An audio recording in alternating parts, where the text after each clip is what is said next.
면요, 늘 이렇게 생각나는 예화가 하나 있었습니다. 잠깐 소개해 드리겠습니다.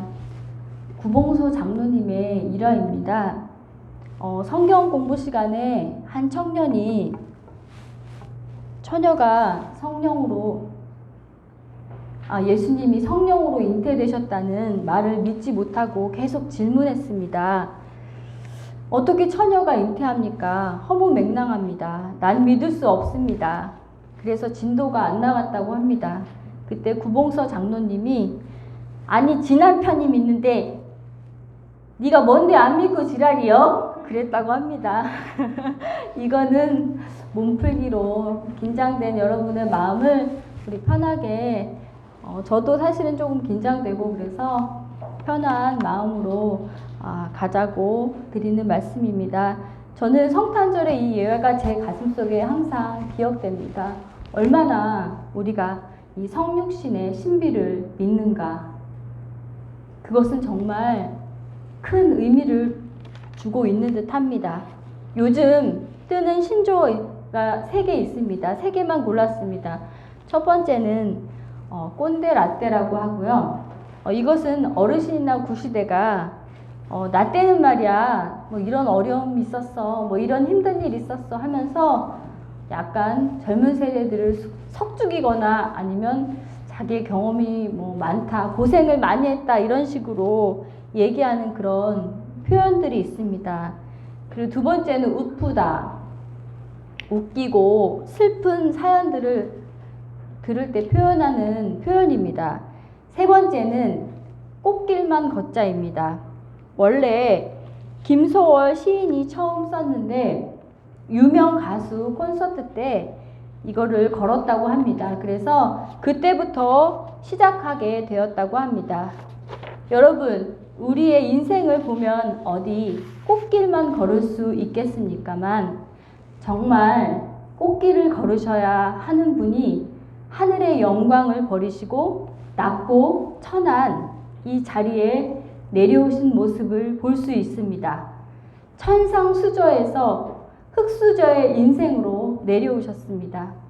성육신의 신비는 참 믿겨지지 않는 신비로운 일입니다. 세상에 많은 종교가 있습니다. 자신이 믿는 신에게 좋은 것을 바치고 달래고 기분을 맞춰줍니다. 저도 헛된 신에게 5천만 원이라는 돈을 드렸고 또 헛된 신에게 300만 원이라는 돈을 들여서 달래고 얼려봤지만 아무 소용이 없었습니다. 여러분도 많은 경험을 하셨을 거예요. 자신이 믿는 것에 많은 것을 투자했지만 그것은 우리에게 기쁨을 주지 못했습니다.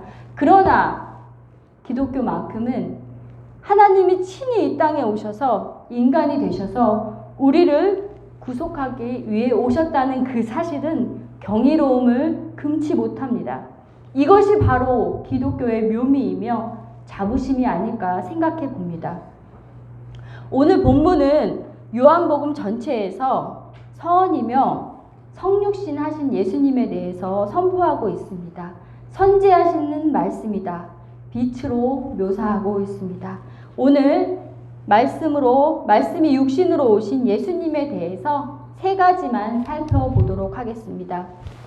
첫 번째, 성육신은 공감의 시작입니다. 요한복음 1장 1절에서 말씀이 곧 하나님이시라고 선포하고 있습니다. 그런데 14절에서는 그 하나님 창조주께서 육신이 되셨다고 말합니다. 육신은 헬라어 사륵스입니다. 이것은 죄에 약하고 죄에 빠지기 쉬운 인간을 설명하는 데 사용됩니다. 당시 헬라인들은 육체란 약하고 영혼을 속박하는 감옥으로 보았습니다. 육체를 아주 부정적으로 보았지요. 초대교회의 어떤 사람들은 성육신을 인정할 수 없어서 가연론을 주장하였습니다. 예수는 사람처럼 보이지만 거짓이며 유령처럼 형체만 있고 아무 고통도 느끼지 못한다고 하였습니다. 도대체 어떻게 하나님이 육신이 될 수 있는가? 이해할 수 없다고 주장하였습니다. 그러나 성경은 분명하게 말씀이신 예수님께서 육신이 되셨다고 하며 참 인간이 되셨다고 하였습니다. 예수님은 인간의 몸을 입고 태어났고 낮고 낮은 마국간 구유에서 태어나셨습니다. 왜 예수님은 육신의 몸을 입고 이 땅에 오셨을까요? 히브리서 2장 18절은 말씀하고 있습니다. 자기가 시험을 받아 고난을 당한 즉 시험받는 자들을 능히 도우시느니라라고 말씀합니다.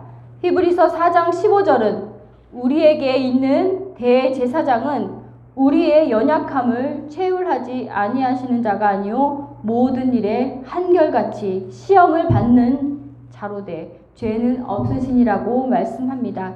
우리는 죄에 빠지기가 쉽습니다. 고난 고통에 금방 원망하며 불평하며 연약한 존재입니다. 이 모든 것에 대하여 대제사장이신 예수님께서 체휼하지 아니하시는 자가 아닙니다.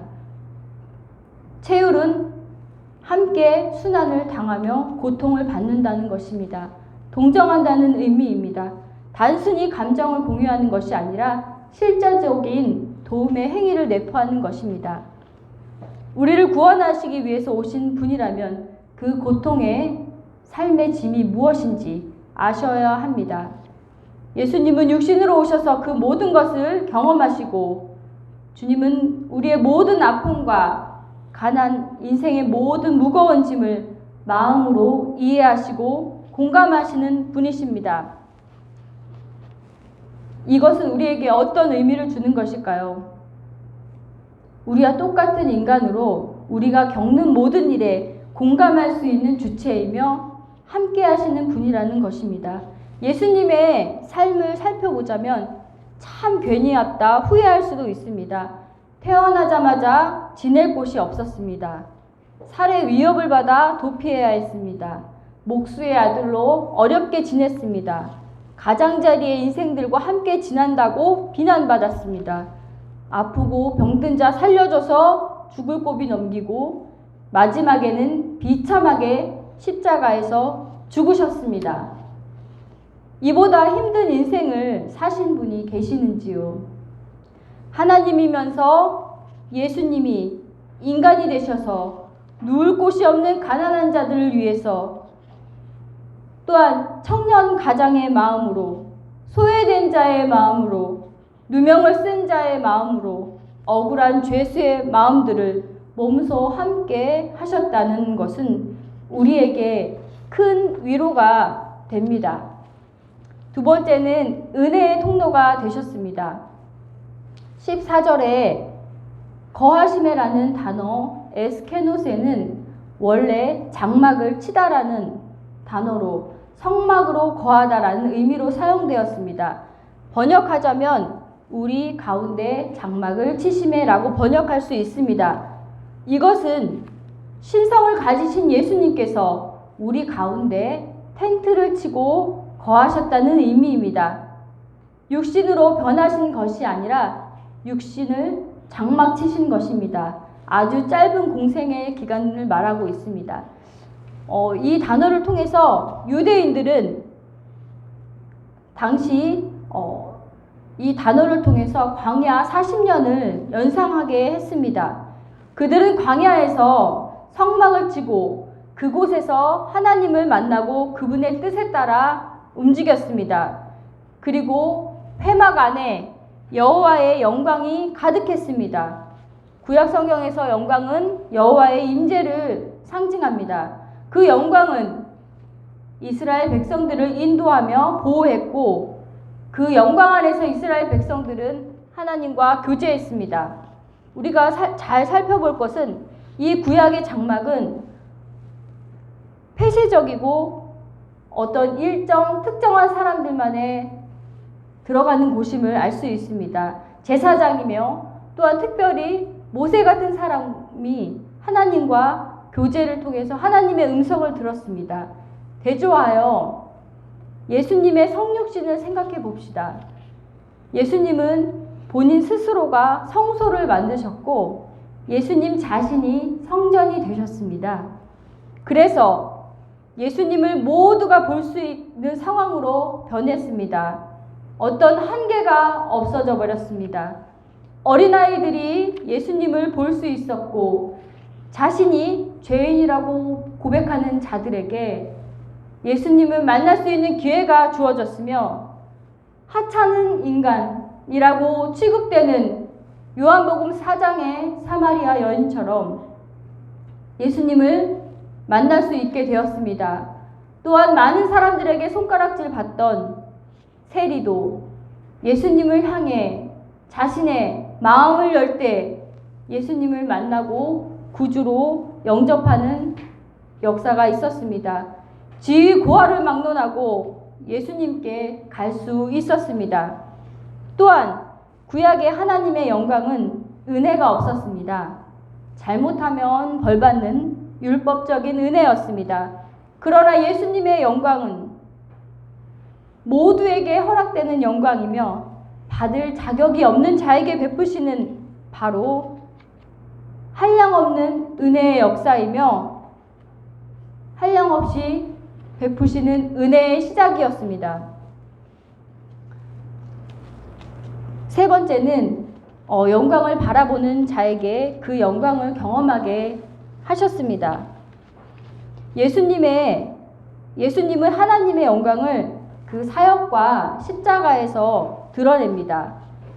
여기서 뒷받침할 만한 단어 세메이오는 17번 독생자의 영광에 사용했고 십자가에서도 그 영광을 사용합니다. 이것은 영광의 주체가 바로 예수 그리스도라는 것입니다. 그 안에 은혜와 진리가 담겨져 있습니다. 요한복음 기자는 그 영광이 예수 그리스도에게서 나타났다고 말합니다. 예수님이 모세처럼 홍해를 갈랐기 때문이 아닙니다. 로마의 식민 통치를 무너뜨렸기 때문도 아닙니다.